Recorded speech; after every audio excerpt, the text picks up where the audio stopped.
Karena di sana tuh emang benar daerah itu daerah konflik dia kelaparan. Saya dan Pak Asep mungkin bisa berangkat mewakili Pusjarah TNI dan mewakili utamanya Indonesia.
Salam sejarah, kenali sejarahmu, cintai bangsamu.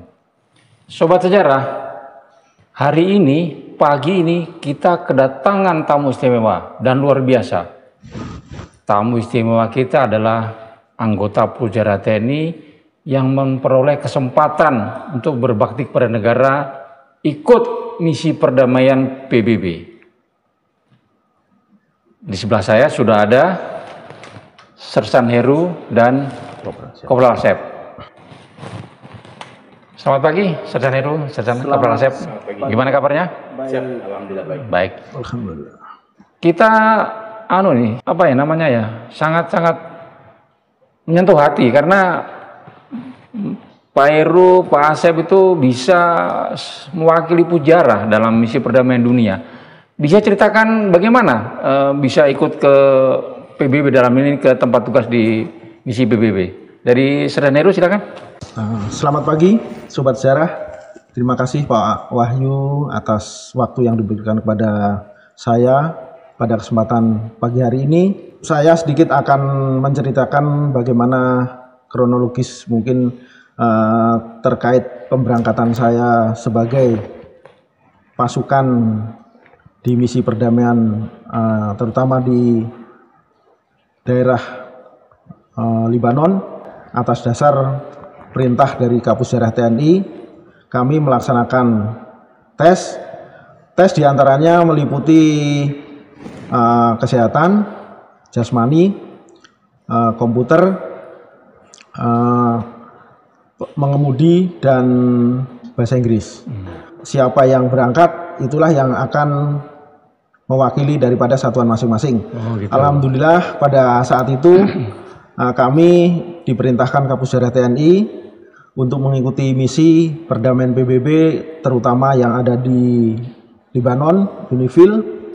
Pak Asep sendiri, pengalaman bisa ikut ke misi perdamaian? Ya itu sama kayak dengan Pak Heru, kita mengikuti seleksi berdasarkan perintah dari Kapusjarah, kita mengikuti seleksi dan kita lolos, akhirnya kita masuk PDT di PPP Bogor.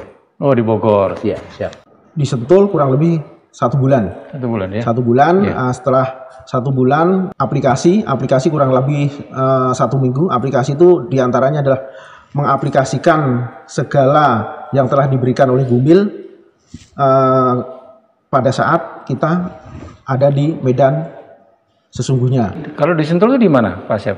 Di PMPP. Betul. Nah, tadi penjelasan dari Sersan Heru adalah setelah pelatihan ada aplikasi. Yeah. Aplikasi itu apakah tetap di Sentul atau di daerah mana, Pak? Tetap di Sentul. Di Sentul. Yeah. Kita diberangkatkan tanggal 22 Desember tahun 2020. Sama dengan Kopral Asep. Ya. Sama. 2020-2021. Jadi, pemberangkatannya sama berarti juga. Pemberangkatan beda. Kita sama tahun tapi beda bulan. Durasi waktu bertugas di sana samakah atau kurang lebih ada yang sama, ada yang beda. Setahun atau berapa lama? Kalau sesuai dari sininya itu kurang lebih 1 tahun. 1 tahun. 1 tahun. 1 tahun. Kalau saya bisa cerita setelah sampai di sana, kisahnya gimana di tempat tugas? Waktu pertama saya tiba di sana, itu kita sempat kaget juga karena kan suasana di sana itu agak berbeda dengan Indonesia. Perbedaannya apa deh? Contohnya apa? Anak-anak di sana itu dia butuh cakula makan, laparan. Butuh Makan. mau makan. Iya. Apa terjadi? Karena di sana itu emang benar daerah itu daerah konflik, dia kelaparan. Kelaparan. Itu situasi di sana ya. Di Pak Heru gimana? Kalau di tempat kita di daerah misi Libanon utama UNIFIL itu, alhamdulillah waktu pertama datang itu ketemu dengan musim dingin Pak Wahyu. Jadi ketika musim dingin, kalau di sini kan dinginnya tidak seperti di sana. Sana kan pakainya minus gitu. Jadi ya ketika di sana itu kita sempat kaget juga. Kok dingin sekali gitu Pak Wahyu. Kalau dingin-dingin AC atau dingin-dinginnya puncak masih bisa kita tahan lah gitu Pak Wahyu ya. Kalau dingin berarti waduh, itu luar biasa Pak Wahyu. Jadi kita harus ekstra ini berpakaian. Jadi kita misalnya berpakaian loreng begini, loreng gurun ini kita harus pakai dobelan lagi yang disebut pakaian dalam itu long john. Long john itu seperti training gitu tapi agak tipis, dia 1 set atas bawah. Fungsinya untuk menahan dingin kita. Menahan dingin. Ketika kita memakai baju gurun atau PDL. Berarti gitu. Apakah yang tadi disebut long john itu bisa ada kehangatan di? Ada kehangatan. Gitu. Memang didesain untuk itu ya. Tapi kalau kita masih kurang, kita bisa memanfaatkan jaket itu bisa, karena kita juga didukung dan diperlengkapi dengan pakaian itu. Jadi berarti kalau lingkup tugasnya gimana? Kurasep lingkup tugas yang Pak Asep lakukan di sana keseharian. Keseharian itu misalnya kegiatan kita situ kita jaga OP. Terus kalau kita simik itu membangun jembatan untuk pendekatan kepada masyarakat. Terus HUT patrol dengan partisi, kita melakukan patroli malam. Terus kita misalnya patroli udara. Jadi di situ tuh untuk tugas kita kan di situ mengajak milisi untuk bergabung dengan RDC, Republik Demokratik Kongo. Mengajak milisi. Milisi itu pemberontak yang lepas dari RDC, Republik Demokratik Kongo. Berarti di sana terjadi gangguan perdamaian, terjadi konflik berarti ya. Konflik. Dan Indonesia berpartisipasi untuk memelihara perdamaian. Luar biasa. Kalau di tempat Pak Heru gimana? Kalau saya kebetulan kan tugasnya di bawah naungan UNIFIL langsung. Kebetulan kalau saya satgasnya adalah Satgas FHKSU. FHKSU itu terdiri dari 6 satgas. Jadi 7 sama Indobat. FHKSU itu unit kecil yang mendukung kegiatan UNIFIL. Ada sesuatu yang kira-kira selama bertugas di sana itu yang sangat bikin wah atau gimana Kurasep? Jadi ada juga yang menemukan bahan peledak USO. Ya, jadi kita menemukan USO itu terus dilaporkan. USO itu peledak. Bahan peledak. Ya, peledak atau bahan peledak? Peledak yang ada yang ditemukan di tempat warga. Ya, jadi kita laporkan ke UN. Nah, nanti dari UN itu tugas UN datang untuk mengambil USO tersebut untuk diledakkan. Diambil dibawa ke tempat yang aman, untuk diledakkan. Nah, lalu kemudian interaksi antara kontingen Indonesia di sana dengan masyarakat setempat gimana? Alhamdulillah disambut dengan baik. Apakah ada sesuatu misalnya kalau di sini dikenal dengan pendekatan ter atau gimana? Ya, dengan pendekatan teritorial yaitu dengan simiknya ya. Nah, kita dengan simiknya seperti pembangunan jembatan, pendekatan terhadap warga-warganya. Simik itu Civil Military Coordination, jadi berkoordinasi dengan antara militer dengan sipilnya ya. Luar biasa. Pasukan Indonesia luar biasa. Tempat-tempat saya gimana? Kalau saya kan kebetulan unit saya itu di bawah naungan Unifil.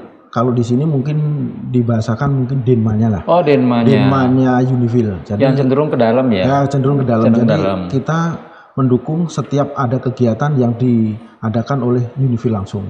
Termasuk diantaranya mungkin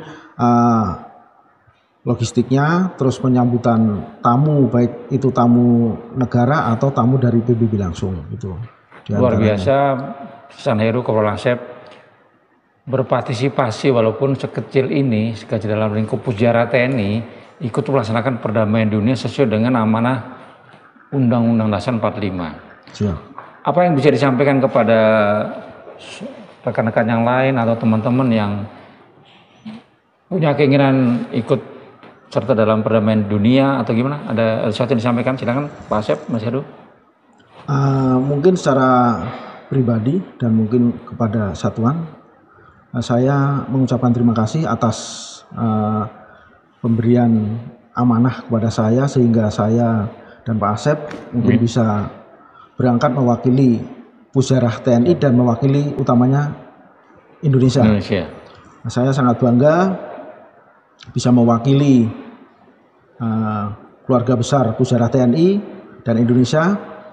Mungkin untuk kedepannya bagi mungkin teman-teman kita, rekan-rekan Pusjarah TNI, jangan pernah takut ataupun ragu-ragu untuk mengikuti misi, baik itu misi di Libanon ataupun di Kongo. Dan mungkin saran saya, karena kita itu Pusjarah ini Bapak, jadi selama ini mungkin tidak terlalu diperhitungkan atau diperhitungkan, sehingga selama ini kadang-kadang ada, kadang-kadang tidak. Mungkin kedepannya agar bisa mengalir, teman-teman yang lain bisa kebagian, bukan cuma saya dan Pak Asep. Mungkin ada sedikit ya, mungkin bahasanya ada saling komunikasi atau mungkin koordinasi, sering-sering ada koordinasi baik dari kita atau kita ke PMPP TNI ataupun ke SOP, agar mungkin kedepannya kita bisa diberi kesempatan teman yang lain untuk berperan, berpartisipasi untuk ikut dalam misi PBB ini. Jadi karena seringnya putus itu, jadi kalau kita mungkin tidak aktif, jadi kurang ini Pak Wahyu. Jadi mungkin kedepannya saya saran mungkin ke satuan ya harus ada sering-sering komunikasi jalin komunikasi yang baik dengan satuan PMPP ataupun SOP TNI terkait dengan penugasan ini Pak Wahyu. Mungkin itu aja Pak Wahyu. Ada tambahan Pak Asep untuk yang seperti Mas Heru sampaikan, silakan. Sama. Jadi berbangga hati berbangga hati satu bisa mewakili Pujara, kemudian berkesempatan untuk ikut misi PBB perdamaian dunia. Sobat sejarah, jangan lupa di wisata edukasi sejarah perjuangan bangsa area Satria Mandala, kita punya sejarah misi perdamaian Indonesia di PBB. Ini adalah diorama yang ada di Museum Satria Mandala, diorama tentang Indonesia di PBB. Dimulai pada 1957, tepatnya 9 Januari 1957, Indonesia pertama kali mengirimkan kontingen Garuda. Tahun 57, Sobat Sejarah, sudah mengirimkan kontingen Garuda untuk berpartisipasi sesuai amanah Undang-Undang RI Perdamaian Dunia. Sampai di sini Sobat, obrolan kita dengan San Heru dan Kopral Asep. Jangan lupa kenali sejarahmu, cintai bangsamu, salam sejarah.